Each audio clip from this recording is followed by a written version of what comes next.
Hi, this is Sarit Switzer, and welcome to the It Is Taught podcast, a podcast devoted to the teachings of Rabbi Shneur Zalman of Liadi as recorded in his most famous work, the Tanya. My hope for this show is to make these teachings accessible and relatable to the average person, regardless of prior Jewish education or affiliation. The episodes follow the prescribed daily study portions and are meant to serve as practical lessons in how to live your life as your true self and develop an authentic and powerful relationship with your Creator. I have personally experienced the effects the study of this work has had on me, and I'm excited to share what I can of this knowledge with you. So please join me on this journey of learning, self-growth, and connection with your source.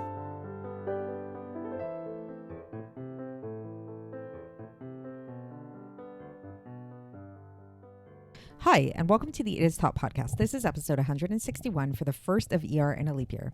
So happy Rosh Chodesh. Today is the second day of Rosh Chodesh. And we are still in the middle of chapter 44, and we've been discussing different types of love of God. Some types of love of God which we need to work at, some types of love of God which are accessible to everybody, some which are not as accessible, some which are easier to attain, not as easy to attain, and some types of love which we actually don't have to work at all, which are actually totally innate and natural inside of us. It's part of our DNA as Jews. And these types of love, namely two types of love, which we've discussed that fall into this category, is actually going to be the subject of today's episode. And what we're going to be talking about in relation to them is if these two types of love are innate, and let's review what these two types of love are, these two types of innate love that every single Jew possesses as part of their DNA. The first one relates to our lives. The first one, as we mentioned, talks about the fact that every single one of us loves our lives, and most of us are pretty conscious of that we love being alive. And the root of this sense of really loving to be alive is really this, because our life is ultimately God. God is the life of our life. God is the source of our life. So thus, when we feel this feeling of loving to be alive and recognizing that we love to be alive, this is actually a reflection of our innate love of God, because God is our life force. The second type of innate love is actually related to the willingness that we have to sacrifice our lives, interestingly enough. So on the one hand, it's like we love our lives. On the other hand, we have a willingness to sacrifice our lives. Why? Because this is a love of that's related to the way that a son or a child might have for their parent. So this is the type of love that Moshe Rabbeinu had for God, and that every single one of us has in a certain measure as well. That we have a sense that God is our Father, and just like every child, on some level, I mean, especially if it's a healthy relationship, loves their parents so much that they would be willing to do so much for their parents that they would even be willing to sacrifice their very own life. So this type of second love that we have for God falls into this category of the love of a child for a parent, and this willingness to sacrifice our own lives. So again, the first love that's innate is this love of life and God as life. And the second love that's innate to all Jews is the love of a child towards a parent. So this idea of these loves being innate, it's something we're all born with. We don't have to work at it.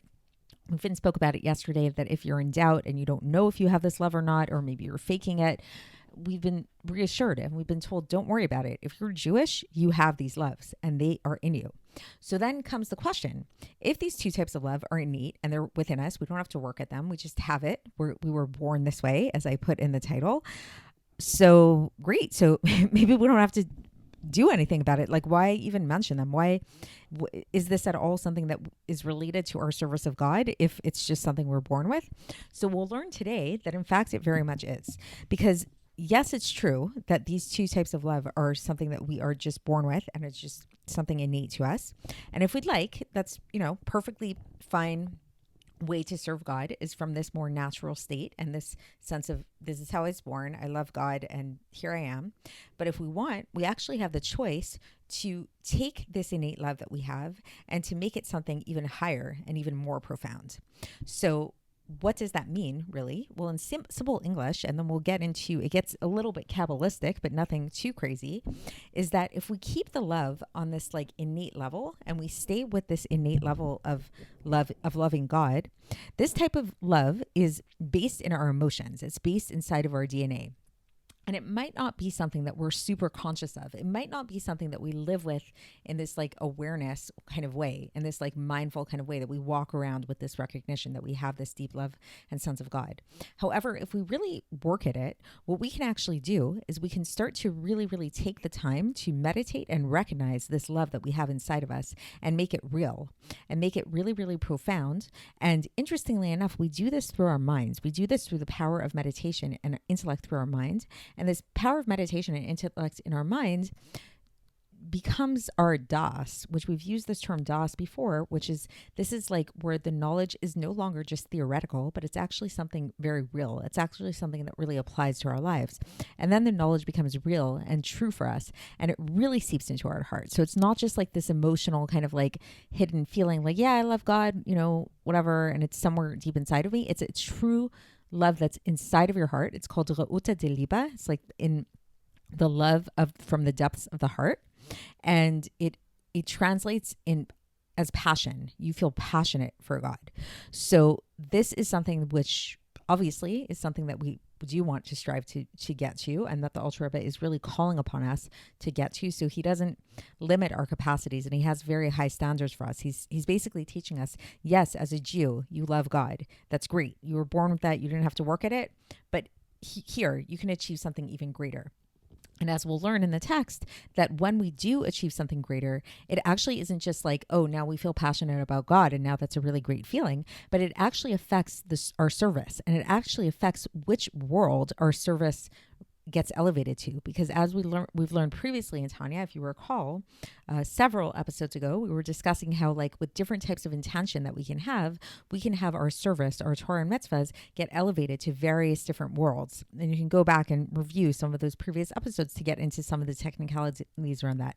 So what we'll learn about today is that really these two different types of awareness of love that we have, whether we keep our Torah and mitzvahs, whether the Torah and mitzvahs that we perform are stemming from this just kind of like innate feeling of love that we have, then our Torah and mitzvahs will rise to a certain level, namely the level of Yetzirah, which is the second to lowest world.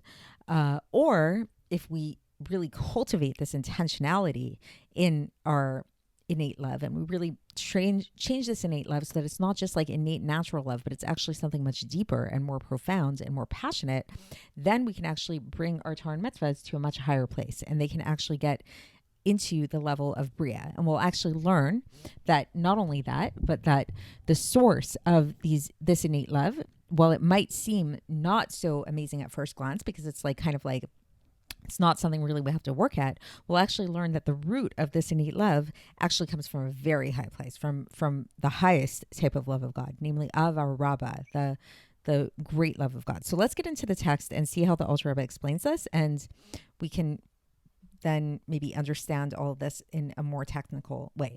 So the Alter Rebbe begins, and he brings up again, he says these two types of love that we've been talking about, that again, these two innate loves that we have, which come to us as an inheritance from our forefathers. And it's like a nature in our souls. And so too, not only the love, so again, it's this love of God as our life force and the love of God as a son to a father or a child to a parent. They also contain within them fear, which is, and this is something we've talked about in previous episodes as well, that this love is so, in order for it to be a true love, it must contain within it fear or awe that is as encompassed within it. Which, what is this fear or awe? It's a fear of being separate, God forbid, from the source of our life. So again, it's, if we talk about that first type of love, the love of God as our life force, if you really love your life force, like again, if you really love your life, you love being alive, what does that translate into as well? What's a ramification of that? You hate being dead, right? You don't want to die. So there's always these two oppositional forces. So if we love God as our life force, we also don't want to be separate from our life force. And similarly, when we talk about loving God as our father, as a child would love their father, then just as a child loves their father, they also don't want to be separate from their father, right? So again, that's the flip side of that coin. And God is our ultimate father. So if we relate to God as our father and we want to be close to our father, the reflection of the fear base of that is the fear of not being close, God forbid, to our father.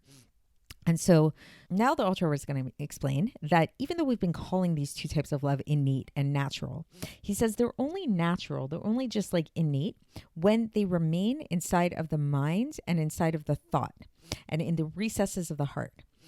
And thus, in this sense, like when they just remain like kind of like intellectual, like they're just intellectual, it's not something that somebody feels passionately, but it's just something they're aware of. They're like, yes, I'm a Jew, so I love God. Of course I love God. And it's in their heart, but it's in this kind of hidden way. Then the place of these love are in the 10 spheres of Yetzirah. Yetzirah is the world of formation. This is, again, the third world of the four worlds. So it's the one right above our world of Asiya. It's the second to lowest world. And so because the world of these innate types of love is in the world of Yetzirah, that is where the Torah and mitzvahs, the person does that is motivated by these innate loves and fears gets lifted up to. So like if somebody keeps Torah and mitzvahs, let's say you have a frum Jew, a religious Jew, or even not a religious Jew, whatever, just a Jewish person who does a mitzvah. And why are they doing a mitzvah? Why are they learning Torah? It's just because they're Jewish. And it's because, it's not that they're necessarily feeling this deep-seated passion about God or anything like that, but they have this like sense that, they recognize God is their life force, and they also recognize that God is their father. And so they're keeping Torah and mitzvahs out of these considerations. This is going to cause the Torah and mitzvah to rise up to the level of Yetzirah. However, now there's this higher level that can be achieved, that when this love is not just like this intellectual kind of love, and it's not just in the recesses of the heart, but it actually becomes revealed in the heart, and it's called Reuta de Liba, which is an Aramaic term which comes from the Zohar, which literally translates to mean the heart's desire. So it's a very deep and passionate love that's inside of the heart. Then the place of this love, this more passionate love, is in the 10 spheres of Bria. So Bria is a higher world. Bria is the second to highest world. It's the world of creation. So rather than the world of formation, which is the world of Yetzirah, that's lower, the world of Bria is one step higher. It's the world of creation. And so thus, because this is the realm of this type of love, this is where the Torah and mitzvahs that a person does that's motivated out of this passion gets elevated to there. So again, the way that would translate into real life is that, let's say if you had a Jewish person who did a mitzvah or who studied Torah, and it wasn't just simply because, yes, they're a Jew and they recognize God and, blah, blah, blah, whatever, but they cultivated a true awareness of God in a true way that translated into them really being passionate in the process, and their passion was felt inside of their heart in a revealed way. This would actually translate into their Torah and mitzvahs being elevated up to the world of Bria. And how does this happen? How does this happen that the Torah and mitzvahs of such a person is able to come to this level of Bria, to be elevated to the level of Bria, is because the way by which this love comes out of hiding in the heart, because it starts out, again, we have this innate love of God inside of our heart, but it's concealed. How does it become revealed? It becomes revealed through the power of das. So remember, das is knowledge, but it's not just like I know something in this superficial way, but it's a really deep type of knowledge that it's like I intimately know something, which we talked about. That's why a union between a man and a woman, like this case of like Adam and Eve in the Bible, is called das, because it's a very deep type of knowledge. And it's where the thought gets really, really implanted with a lot of strength and a very intense type of meditation that comes from the depths of the heart, powerfully and frequently. So this is somebody who really, really meditates a lot and devotes time to meditating upon God and thinking about God, how it is that God is actually our life force. So that's related to the first type of love. So it's like a person doesn't just take it for granted that God is their life force, but they really think about it. And they really what are the ramifications of that? As well as the fact that God is our true father. Same thing. So it's a person really thinks about that. What does that mean that God is our true father? And he studies about that. And not only this, now the Alter Rebbe is bringing up another point to kind of deepen this whole idea, is that it is known, what is written in the Tikkunim, so the Tikkunei Zohar, that in the world of Bria, the supernal mother nests. So what does that mean? The supernal mother nests. So the supernal mother, so that is referring to Bina. So mother is Bina, right? So we've talked about this before, how Chokhmah is related to father. Chokhmah is on the right side. Bina is the left side, the mother. And whenever we talk about supernal, what this really means is it's referring to the world of Atzilus, of the archetype of this power. So when we say the supernal mother, this is relating to Bina in the world of Atzilus. So what this is really referencing is the fact that every single world gets its energy from a certain place in Atzilus, because Atzilus is the ultimate life force and energy force of everything, right? So the world of Bria is, we've talked about this previously, the world of Bria is all about the mind, is all about intellect and meditation and Bina and all that stuff.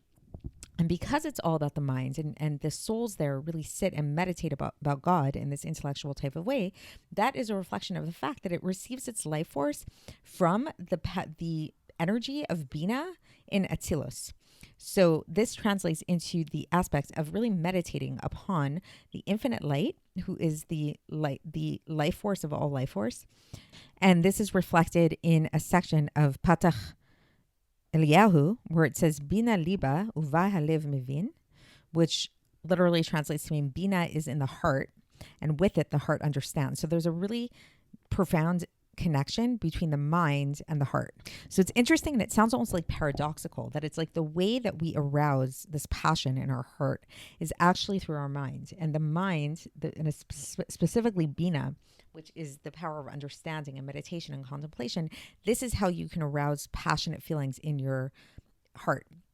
Which really, if you think about it, makes sense. If you think about anything, if you want to really feel passionate and get worked up about something, the best way to do that is to think about something, right? Like the more you meditate on a subject, if you think about like your love of chocolate or your love of a certain place in the world or something like that, the more you think about that place, the more excited you're going to get. Like, let's say if there's actually been studies done that people who tend to travel spontaneously versus people who plan out their travel or plan out adventures, let's say, or do adventures spontaneously, the ones that plan it out actually have a better time, interestingly, which might not seem to make sense at first glance. It might seem like counterintuitive, but the reasoning behind it is that if you plan out an adventure months in advance, then you're not only going to be excited about the adventure when you're doing it, but you're actually going to be excited about the adventure for all of the months leading up to the adventure, because you're going to be thinking about the adventure and imagining what it's going to be like and planning out all the details of what you're going to do. So you're actually experiencing the adventure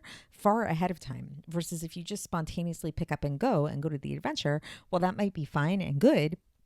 You're not going to have as much that fun that you're going to have from the adventure is only going to be limited to that time frame. So too when it comes to God, if we want to get worked up about God and we want to become passionate about God, that really is going to be through meditation and contemplation. The more we meditate, the more we use our minds and thoughts to meditate upon God, that's going to bring about that feeling in our heart.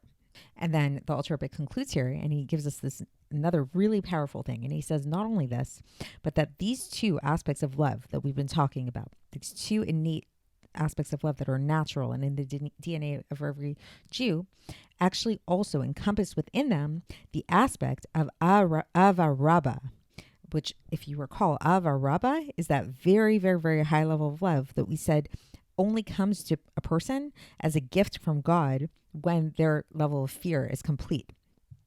And this level of Avarabba is very, very great. And so thus, these two innate loves that we're talking about, we shouldn't just like minimize them. We shouldn't just say, oh, they're innate, they're natural, so you don't have to work on them, they're not that great.